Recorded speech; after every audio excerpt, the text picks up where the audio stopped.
จีนส้มถ้าจะส้มขนาดละของเพจขี้เหล้ายากกับข้าวลำเปิ่นฮื้อมาซิบตายก็ล้อให้มันส้มๆเนาะจะเอามาคั่วใส่ไข่เจ้าเปิ่นยะคนเดียวเปิ่นพี่หนานน้อยไปหาซื้อกันได้นะเจ้าเพจกับข้าวเหนือยากง่ายๆบายขี้เหล้ายากกับข้าวลำพอล้ออันบัตรเล็กบัตรเล่นพี่น้องพอล้ออันบัตรเล็กบัตรเล่นจิ้มก่อน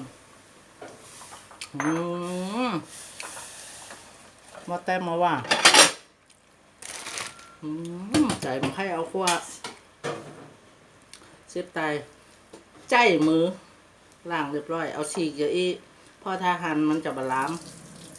นั่นพอแล้วเอาคั่วใส่ไข่ใจนี่ไข่มกใส่ใบตองน้องมันมีใบตองโอ้พอแล้ว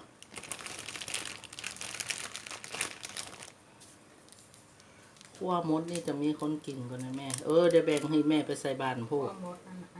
เหมาะขนาดเลย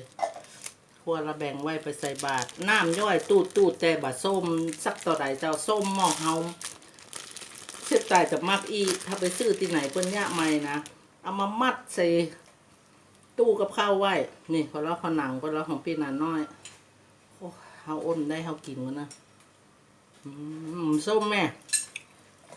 บาส้มสักต่อใดล่ามาเอาเองข้าวติ๊กก๋วยเตี๋ยวอ่ะจะย่างหมดเลย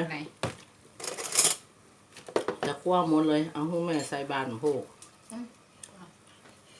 นี่ตั้งน้ำบวกนี่หรออันนี้เปิ่นใส่มาเอาละนี่แต่จะใส่อย่างพอใส่พริกใส่มะเขือส้มใส่กระเทียมใส่ต้นหอมเดี๋ยวเราไปพอตอนยะกันใส่ไข่นะเจ้าก็พอวิธีทำกันนะเจ้า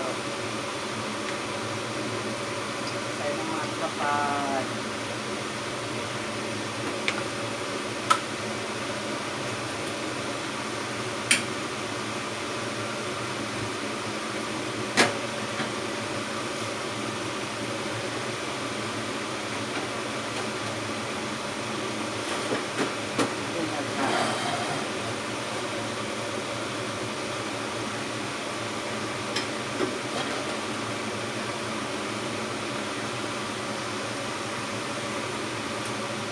จะตั้งกระทะเนาะก็เอาหอมเจียวลงใส่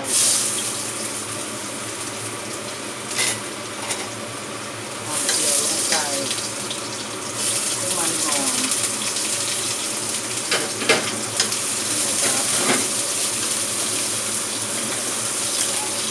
ให้มันหอมเนาะก็จะเอาแหนมหรือจิ้นต้มเนี่ยลงพัดเจ้า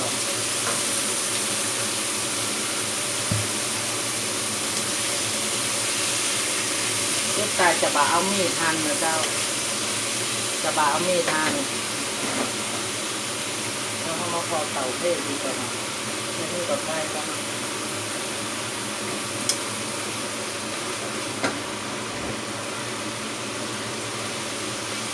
เอาไปไหนจุดเจ้า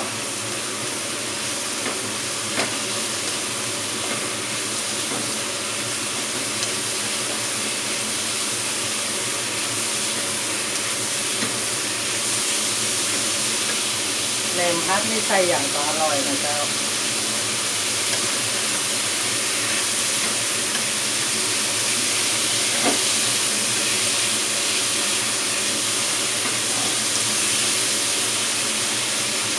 เล็กใส่จะตอกไข่ลงไปเนาะที่ได้กระตามใจความชอบเนาะเล็กใส่จะตอกก่อน2 ใบ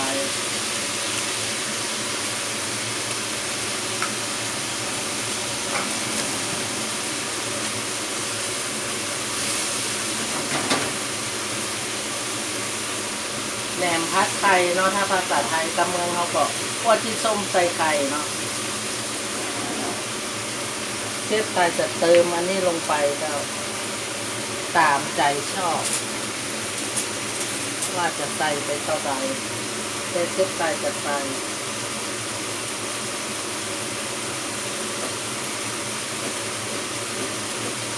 เต็ม1 ช้อนเจ้า1 ช้อนแกงเนาะ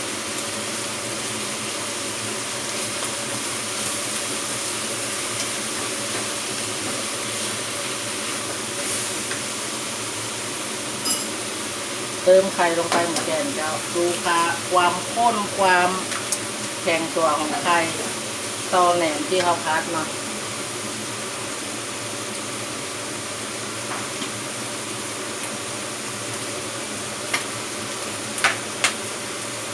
เลือดแต่จะตัดน้ำตาลลงไปหน่อยเนาะด้วยบะไซผงอย่างสักอย่างละเนอะแต่ก็จะมีพริกไทยก่อนพริกไทยไว้ใส่ทีหลังเดี๋ยวไข่เริ่มแข็งตัวแล้วเจ้าเขาก็จะใส่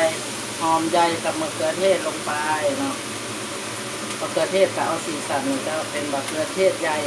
ซึ่งมันมีผลต่อการเปรี้ยวนะแล้วก็พริกก็มันมีผลต่อการเผ็ดเพราะเชฟตายใส่ไปเป็นแกนเนาะ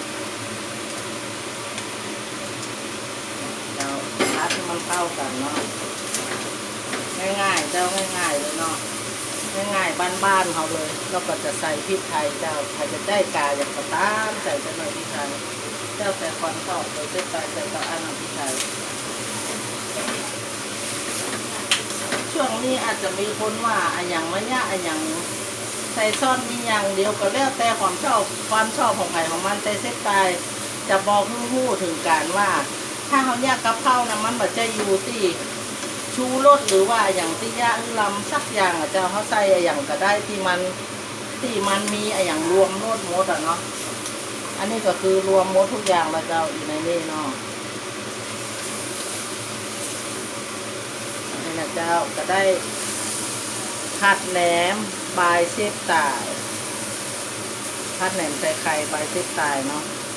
โดยมีมาสเตอร์เชฟเป็นเครื่องปรุงเนาะเขาจะใส่อย่างก็ได้ตามใจชอบแต่เติมมาสเตอร์เชฟเข้าไปหน่อยอันนี้เชฟตายจะปรุงแต่มาสเตอร์เชฟอย่างเดียวแต่เลยเจ้าบะหมี่อย่างคนตัดน้ำตาลหน่อยเพราะแหนมมันค่อนข้างเปรี้ยว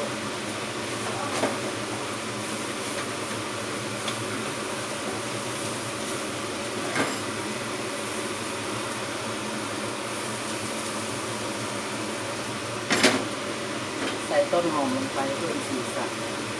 กะปิไฟยาวแล้วก็ตักใส่จานเนาะ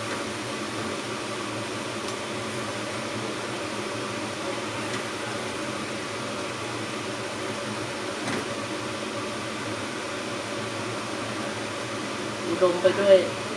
กระเทียมได้หัวหอมเชฟใจเอาใส่แบบมมมาๆนี่นะเจ้ากระเทียมเอาใส่แบบ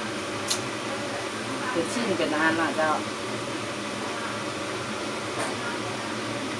ไข่ก็เป็นก้อนต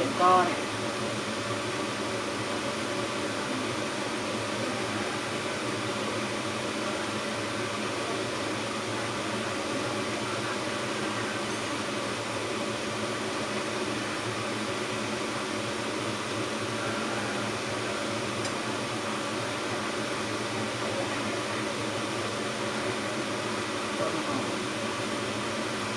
แหนมเป็นชิ้นเป็นอันแท้ๆนะเจ้าอันก็ใหญ่เลยใส่จะเอาพอมาตักให้มันมาล้านอย่างเดียว